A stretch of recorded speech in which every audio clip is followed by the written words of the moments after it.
Okey, Assalamualaikum warahmatullahi wabarakatuh. Kami daripada kumpulan 3 akan tajuk kumpulan kami iaitu untuk BKMB 101 iaitu pembangunan masyarakat 2. Yang modul kami buat adalah pembinaan modul bagi kem motivasi kecemerlangan mahasiswa Institut Pendidikan Tinggi di Negeri Melaka IPT tahun 2020. Okey, nama kumpulan kami adalah kumpulan 3. Nama ahli kumpulan kami adalah saya sendiri Muhammad Hairul bin Hasim 269104, Muhammad Arif bin Abdul Aziz 269141, Kamaru Bahri bin Muhammad Yusof 269040, Muhammad Nur Hafiz Izzuddin bin Abdul Rahman 269165 dan Khalid bin Abdul Mubin 269048. Okey, pengenalan bagi program ini. Program ini adalah program yang dibuat merupakan ialah kecemerlangan mahasiswa merupakan misi utama perubahan sebuah universiti. Jadi semua pihak perlu mengambil peranan penting dalam merasaikan misi-misi tersebut. Matlamat utama adalah membantu mahasiswa menaikkan kembali semangat mahasiswa yang semakin berkurangan bagi mereka yang masalah dalam bidang akademik mahu usaha diri. Program ini yang kami buat, modul ini adalah untuk menghasilkan lebih ramai mahasiswa yang mempunyai kemampuan, kebolehan, daya tahan dan daya juang tinggi. Selain itu, program ini adalah untuk penerapan nilai murni dan motivasi diri supaya menjadi agenda utama program. Kami juga telah mengambil inisiatif dengan menganjurkan kem motivasi bagi menyuntik semangat mahasiswa. Itulah dia punya pengenalan bagi program yang kita nak buat ini. Okey, antara objektif khusus yang kami buat adalah untuk program ini adalah untuk yang pertama melahirkan mahasiswa yang memimpin di masa hadapan. Melahirkan generasi yang berpengetahuan dan mencintai keilmuan. Kami juga antara jenis ini adalah melahirkan generasi yang berkarisma. Yang keempat, membantu mahasiswa untuk meningkatkan jati diri. Yang kelima, membantu mahasiswa menjadi insan yang cemerlang. Dan terakhir sekali, objektif khusus ini adalah untuk membantu mahasiswa menyelesaikan masalah. Okey, latar belakang mengenai masalah ialah pembangunan mahasiswa adalah penting semenjak mereka melangkah ke alam persekolahan. Pergaulan bersama rakan sebaya dan tekanan adalah menjadi punca utama pelajaran kepada mereka. Mahasiswa juga perlu mempersiapkan diri dengan kemahiran insaniah sewaktu menuntut di IPT, FTS. Terdapat dua cara yang membolehkan mahasiswa menguasai kemahiran ini, iaitu pembelajaran selangsung dan tidak langsung. Pembelajaran langsung bermaksud mahasiswa diterapkan dengan kemahiran yang insaniah yang dalam sukatan pengajaran mereka, manakala pelajaran tidak langsung dapat diambil dengan penguasaan kemahiran tersebut melalui aktiviti di luar kelas. Itu yang kalau kita lakukan. Okey, seterusnya saya jemput rakan saya Muhammad Khalid bin Abdul Mubin untuk slide seterusnya. Okey, terima kasih kepada sahabat saya Muhammad Hairul Helmi. Seterusnya saya ingin menerangkan kaedah pelaksanaan.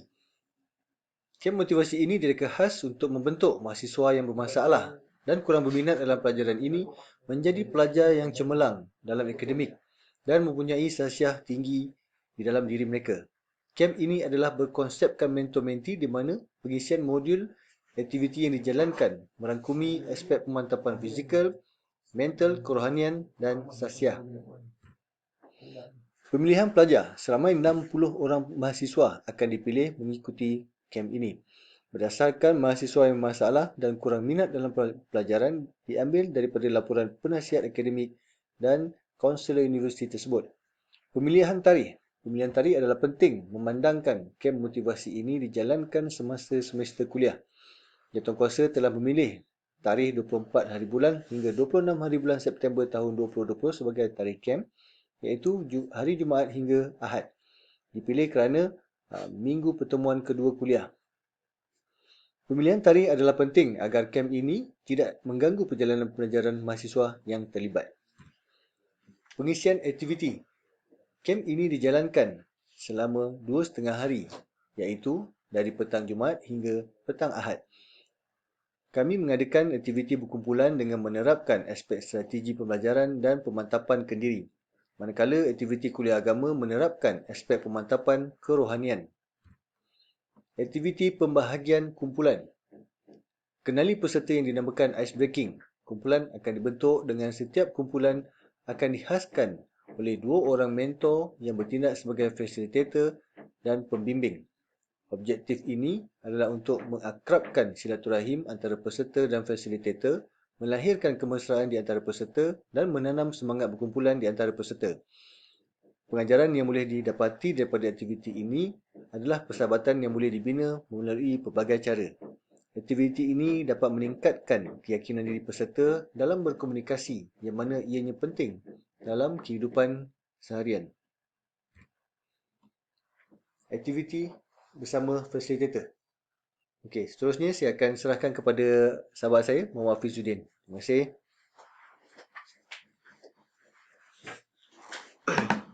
Bismillahirrahmanirrahim. Terima kasih kepada saudara Khalid bin Abdul Mubin. Okey, saya akan bentangkan berkenaan dengan tajuk aktiviti bersama fasilitator. Okey, yang pertama itu sesi bersama mentor atau fasilitator dijalankan sepanjang sesi diadakanlah.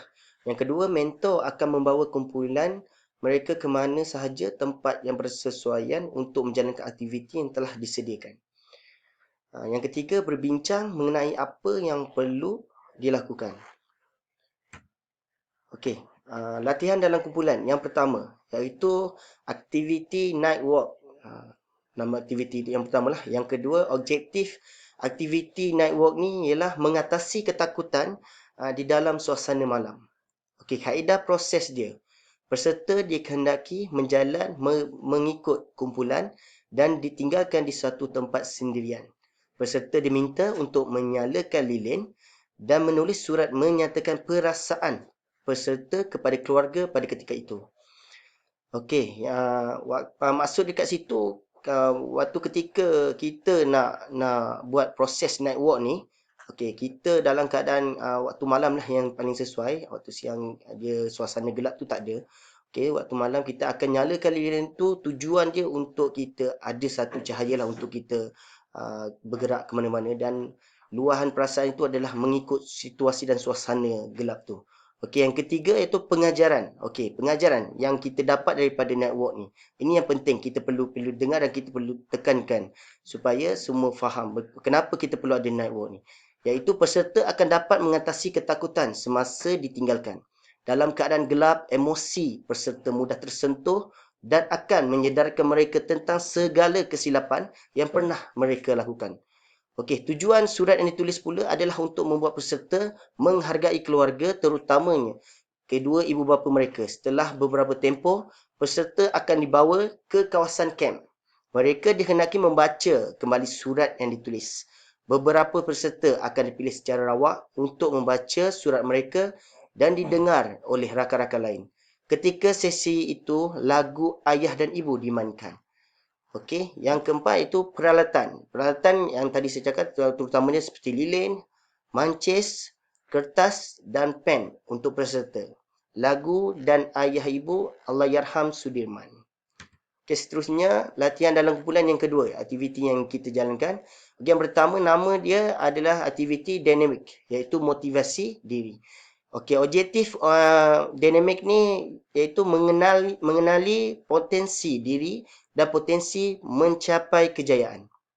Okey, kaedah proses dia. Peserta diminta untuk menyenaraikan kekuatan dan kelemahan diri. Senarai tersebut akan dibaca di hadapan rakan-rakan yang lain. Okey, yang keempat itu pengajaran. Apa yang input dan kesan impak yang kita dapat daripada aktiviti motivasi diri ini adalah peserta akan menghargai diri sendiri, menimbulkan rasa tanggungjawab terhadap diri, keluarga dan masyarakat. Yang terakhir adalah peralatan. Peralatan yang kita perlukan adalah semestinya pen, kertas dan untuk peserta menulis. Okey, seterusnya latihan dalam kumpulan 3. Okey, aktiviti yang ketiga ini kita memberi nama iaitu mengenali sahabat. Okey, mengenali sahabat. Okey, yang objektif, kesedaran terhadap kepentingan dalam persahabatan. Iaitu kaedah proses. Okey, kaedah proses, peserta diberi sekeping kertas A4. Mereka dikehendaki mengoyak kertas kepada 4 bahagian. Di atas setiap bahagian kertas ditulis nama seorang rakan yang dikenali dan dalam kamp tersebut. Kertas yang telah ditulis, nama akan dilipat dan diserahkan kepada rakan namanya ditulis. Setelah selesai agihan dibuat, fasilitator akan mengenal pasti peserta yang paling ramai menjadi pilihan rakan-rakan, juga peserta yang paling sedikit menjadi pilihan. Okey, yang terakhir pengajaran dia. Pada ketika itu rakan-rakan yang kurang menjadi pilihan akan rasa diri kurang digemari dan tidak popular. Aktiviti ini akan menjadikan peserta merasa bersalah terhadap rakan-rakan yang tidak dipilih, dan ia menjadikan mereka sedar akan kesilapan mereka memilih populariti dan bukannya menjaga perasaan rakan-rakan yang lain. Peserta akan menghargai rakan-rakan dan sifat kasih sayang dapat dibentuk selepas aktiviti ini. Seterusnya saya serahkan kepada sahabat saya, iaitu Muhammad Arif bin Abdul Aziz. Okey, antara aktiviti yang dijalankan adalah kuliah agama. Aktiviti kuliah agama dijalankan selepas waktu solat subuh dan selepas solat maghrib secara berjemaah. Para fasilitator peserta diwajibkan untuk solat berjemaah bersama-sama fasilitator dan urus setia di surau yang disediakan. Okey, kuliah agama dijalankan sebagai satu aktiviti untuk meningkatkan kerohanian peserta terhadap agama yang merupakan aspek penting dalam kecemerlangan akademik dan sahsiah diri. Okey, aktiviti ceramah pula tujuan memberi motivasi dan pengetahuan kepada peserta tentang strategi pembelajaran secara berkesan dan kaedah pemantapan kendiri. Penceramah jemputan yang berpengalaman dan pengajaran dalam perbelajaran telah dijemput untuk menyampaikan ceramah. Okey, selain daripada itu, dapat mewujudkan penglibatan peserta secara aktif agar penceramah dapat mengenali peserta dengan baik dengan cara lebih dekat dan mengetahui permasalahan yang mereka hadapi. Okey, persembahan kebudayaan. Peserta diminta menyertai aktiviti kebudayaan dengan menubuh kumpulan dan mengadakan persembahan mengikut kreativiti setiap ahli kumpulan. Okey, program sebegini adalah perlu sebagai platform untuk mengatasi masalah keyakinan diri dan keupayaan diri peserta. Slot kebudayaan ini tidak memerlukan masa yang panjang. Okey, selain itu dapat memberikan sedikit hiburan kepada peserta lain. Ia juga dapat mengilap bakat yang ada dalam diri mereka. Okey, slide seterusnya saya akan serahkan kepada Kamarul Bahari.